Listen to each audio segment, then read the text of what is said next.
Tanner Leatherstein broke the internet with his bag breakdowns, but after watching his latest video, I have questions.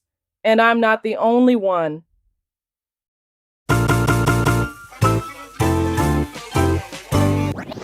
Switch it.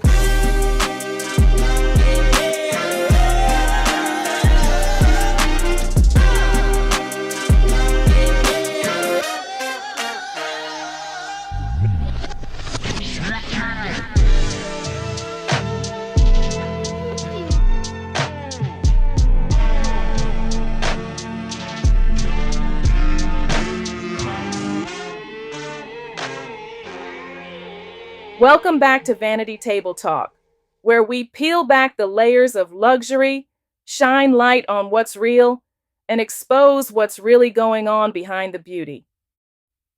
Today we're diving into two viral videos shaking the luxury handbag community. Tanner Leatherstein's Exposing the Lies, and Marquita LV Luxury's China Exposes Luxury Brands. We're going to break down what's valid, what's questionable, and why this topic demands more critical thinking than clickbait. And if you're into luxury handbag dupes, made in China fashion, hidden costs of luxury bags, LV, Gucci, Hermes, and how much it really costs to make a designer handbag, this episode is for you. Let's start with Tanner Leatherstein. Listen, I've followed his channel for a while. He's an artisan, a real craftsman.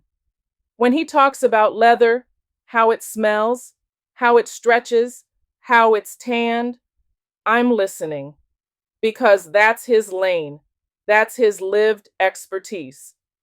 Where I do agree with Tanner is when he exposes the differences in materials. When he shows how some high-end brands are cutting corners with thin splits or subpar finishes. Those breakdowns, golden. That kind of transparency is needed. But here's where we part ways. When he calculates the cost to make a bag and concludes that the rest of the markup is just for the brand, I'm going to challenge that.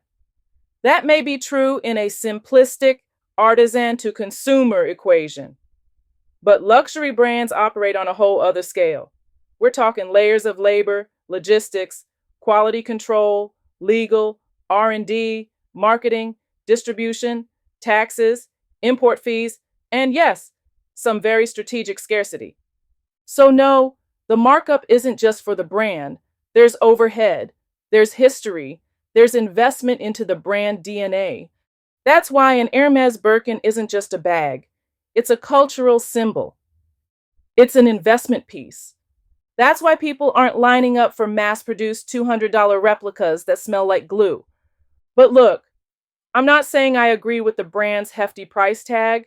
I'm just saying it's more to the cost than material and labor. And to say the difference is just for the brand is an incorrect statement. That's it and that's all.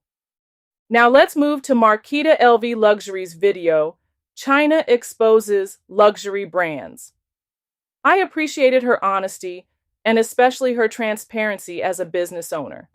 When she shared her story of having her business logo design stolen, that hit home because that could happen to me or anyone in business. I hear more and more stories of small business designs being stolen and produced by factories in China. Some stolen designs were sold on a popular fast fashion platform. Check out my video here for more on that.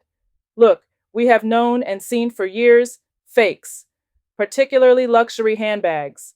But today it seems more prevalent as they are being marketed via social media as if the bags are legal. Some claim that they look like the real deal. And now some factories claim that they make both the authentic bags and the counterfeit. That's where this whole conversation gets murky. Do I believe that some luxury brands work with Chinese factories? Yes. Globalization is real. China's involved in many supply chains, whether it's hardware, textiles, or packaging. But does China produce 80% of luxury goods? I don't buy that. And not just because it sounds outrageous, but because I've worked with a Chinese manufacturer through an agent. I've had samples made. I've compared the quality, and let's just say it wasn't luxury. I had to go back and forth to get them to improve the quality. While yes, the quality can be improved, it may take extra investment in quality control, especially for certain designs. For some luxury brands, the extra investment in quality control to ensure their standards will be upheld will be worth it, and for some it will not. But from a business marketing view, it doesn't make sense for a brand like Hermes to have their bags mass produced. And it doesn't make sense for factories built for mass production to work with companies that don't mass produce. Maybe those are the luxury brands that represent the 20% that are not made in China. Who knows? One thing I do know is that the luxury bags I've owned over the past 30 years are much better quality than I see today. What I've seen from China, outside of tight, contractually bound relationships, lacks the quality control and consistency that true luxury demands. And let's talk motives. That Chinese factory in the viral video wasn't exposing luxury. They were marketing to you. They want your trust so they can sell you their dupes, not to the luxury collector, not to the fashion enthusiast, to the bargain hunter. And that's why this narrative is dangerous. This isn't just about bags, it's about ethics. If a factory can steal your designs, luxury or not, what does that say about their practices? Whether you're Hermes or a small startup, it should matter. Because stealing intellectual property isn't revolutionary, it's unethical. So here's my concern. Some creators are praising the factory for exposing brands, but what they're really doing is justifying theft, and that's the slippery slope. Let me remind you, luxury isn't just about status. For many of us, it's about craftsmanship, it's about passion, it's about heritage. So before we turn this into a good versus evil debate, brands versus the people, let's understand the real players in the game. We as creators have a responsibility. If we're calling ourselves exposing something, we better do the research. Because misinformation has real consequences. It affects consumer trust, it affects small business owners, and it can even lead to lawsuits. And yes, content creators are businesses too. Let's talk numbers. Not TikTok numbers, real numbers. When someone says, this $3,000 bag only cost $50 to make, ask, what's included in that number? Just materials? What about skilled labor, quality control, compliance? Was it mass-produced or artisan-made? Was that a sample price or full production run? When I was working on designs for my own handbag line, I learned fast. Labor costs vary wildly depending on who you hire, where they work, how fast you want it, and what they're using. Brands aren't just paying for time, they're paying for talent, security, exclusivity, and brand protection. And guess what? That includes not giving away their production secrets, which is why I don't believe for 1 second that a luxury house like Hermes is outsourcing full bag production to the same factory hawking dupes on Instagram. So what do we do with all of this? Be informed. Don't just chase the drama. Understand the industry.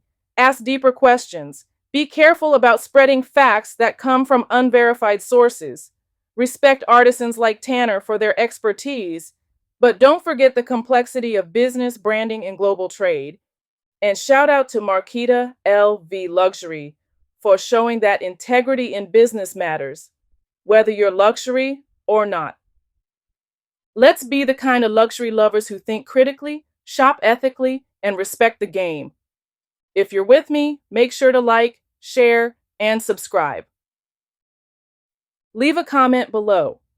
Do you think luxury brands are lying? Or are factories trying to hijack the narrative? This has been Vanity Table Talk, where beauty meets brains.